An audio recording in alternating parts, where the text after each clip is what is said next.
बहुत तेज प्यास लग रही है, थोड़ा सा पानी दे दीजिए प्लीज। ओके, पानी चाहिए तुमको? ये लो पानी, ये लो। ये क्या है? ये तो आधा खाली है।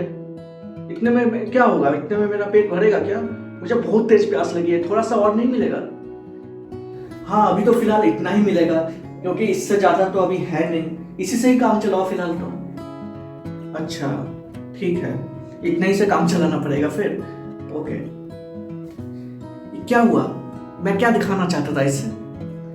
मैं बस इतना दिखाना चाहता था कि नजरिया बदलने से नजारे कैसे बदल जाते हैं। देखिए, ये पानी कितनों के लिए, ये पानी, इतना सा पानी उनके लिए एक अमृत की तरह भी होगा, लेकिन कितनों के लिए ये क्या लगेगा कि ये आधा खाली है, तो अब ये और पूरा भरेगा तब मैं इसको पीऊंगा। ठीक है, तो ये चीज हमें समझना बहुत जरूरी होता है कि हर चीज को देखने का नजरिया सबका अलग अलग होता है।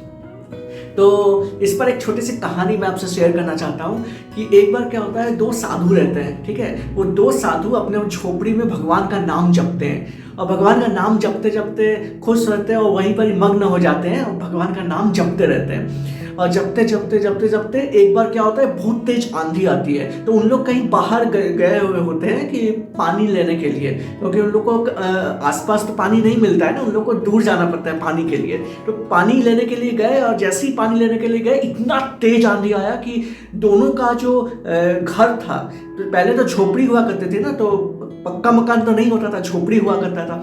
तो झोपड़ी क्या हुआ, आधा झोपड़ी कट गया। इतनी तेज आंधी थी, आधा झोपड़ी निकल करके बाहर चला गया। फिर उसमें से जो पहला साधु था, वो आकर के देखा, बोला कि ये हे भगवान, ये क्या किया तुमने? मेरा आधा झोपड़ी कट गया, अब मैं कैसे रहूंगा? मैं आप ही का नाम जपा करता था, मैं आपके बारे में सोचता रहता था, और आपने ही मेरे साथ ऐसा किया। अब बहुत गलत हुआ, कल से मैं आपकी पूजा नहीं करूंगा। मैं आपकी ही बारे में सोचता हूँ, आपकी पूजा करता रहता हूँ, और आपने मेरे साथ ही ऐसा किया। ऐसा क्यों किया भगवान? वो कोस रहा था भगवान को। लेकिन दूसरी तरफ जो दूसरा साधु था, वो क्या कर रहा था, वो देखा कि आधा झोपड़ी है, तो वो क्या किया, वो गुस्सा नहीं किया बिल्कुल भी। वो नाचने लगा, वो झूमने लगा, और इतना खुश हो रहा था ये सोच सोच कर कि हे भगवान, अब से तो मैं आप ही की पूजा करूंगा। आपने मेरी आधी झोपड़ी बचा ली, जहां पर इतने सारे लोगों के घर उजड़ गए, इतने सारे लोगों के कच्चे घर उड़कर चले गए आंधी में, और वहां पर मेरी आधी झोपड़ी अभी भी बची हुई है। मैं बहुत शुक्रगुजार हूँ आपका।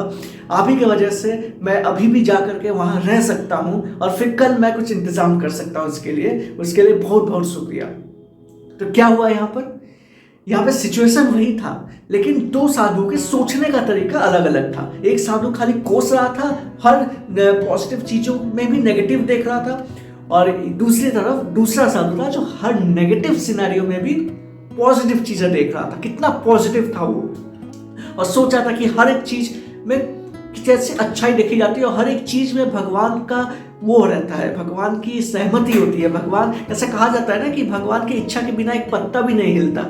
तो क्यों हम लोग ऐसा सोचते हैं कि भगवान ने मेरे साथ ऐसा किया? अगर आपके लाइफ में कुछ स्ट्रगल्स चल रही है काफी ज्यादा, तो समझ लीजिए भगवान आपका टेस्ट कर रहा है, या फिर आप कुछ बहुत बड़ा अचीव करना चाहते हैं, तो उसके पहले जो स्ट्रगल होती है उससे आपको गो थ्रू करवा रहा है, जिससे कि आप और स्ट्रॉन्ग बन सको। क्योंकि कोयले को हम लोग नहीं पहन सकते, हम लोग हीरे को पहनते हैं। तो हीरा इतना आसानी से तो नहीं बनता है, हीरा बनता है कोयले से।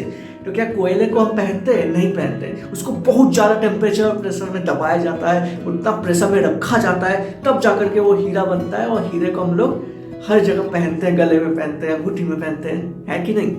तो हमें दूसरे वाले साधु की तरह बनना चाहिए, और जिससे कि हम हर एक चीज़ों में, क्योंकि लाइफ में स्ट्रगल्स रहेंगी ही रहेंगी, लाइफ में ऊपर नीचे होती ही रहेंगी। Happiness and sad will be a part of life, but वहां पर हमें ये समझना चाहिए कि क्या हम उस चीज में कुछ अच्छा सोच सकते हैं, कुछ रास्ता, कुछ सॉल्यूशन निकाल सकते हैं। क्योंकि प्रॉब्लम तो है ही, हर आदमी प्रॉब्लम ही आपको बताएगा। देखिए, हर कोई ये नहीं बताएगा कि इसका सॉल्यूशन क्या होगा, हर कोई बस आपको ताने मार कर चला जाएगा। लेकिन आपको इसमें पॉजिटिविटी देखनी है, आपको इसमें रास्ता खोजना है कि क्या तरीका है कि मैं इससे बाहर निकल सकूं। इससे बाहर निकलने का रास्ता कुछ ना कुछ तो होगा। मैं खोजता हूँ, मुझे पता होगा, मैं निकाल लूंगा कोई ना कोई रास्ता। तो इस तरह से जब आप सोचने लग जाओगे ना, तो आपका लाइफ सिंपल और आसान बन जाएगा। वरना हर एक चीज में अगर आप पहले वाले सालों की तरह अगर आप बहुत कोसते रहे तो आप सॉल्यूशन नहीं निकाल रहे हो। अब जो प्रॉब्लम है उसी के ऊपर फोकस कर रहे हो तो वो एक्सपैंड हो रहा है, और जब प्रॉब्लम एक्सपैंड होता है तो आपका सॉल्यूशन नहीं मिलता है, क्योंकि आप सॉल्यूशन पर तो फोकस कर ही नहीं रहे हो।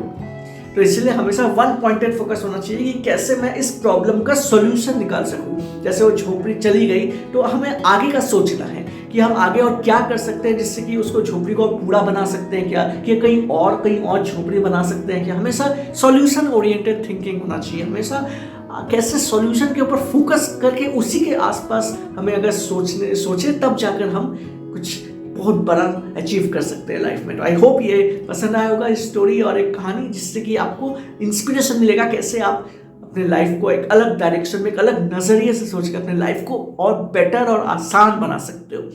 तो मिलते हैं आपसे एक अगले वीडियो में एक अगले मोटिवेशनल स्टोरी के साथ। Till then keep learning and keep inspiring.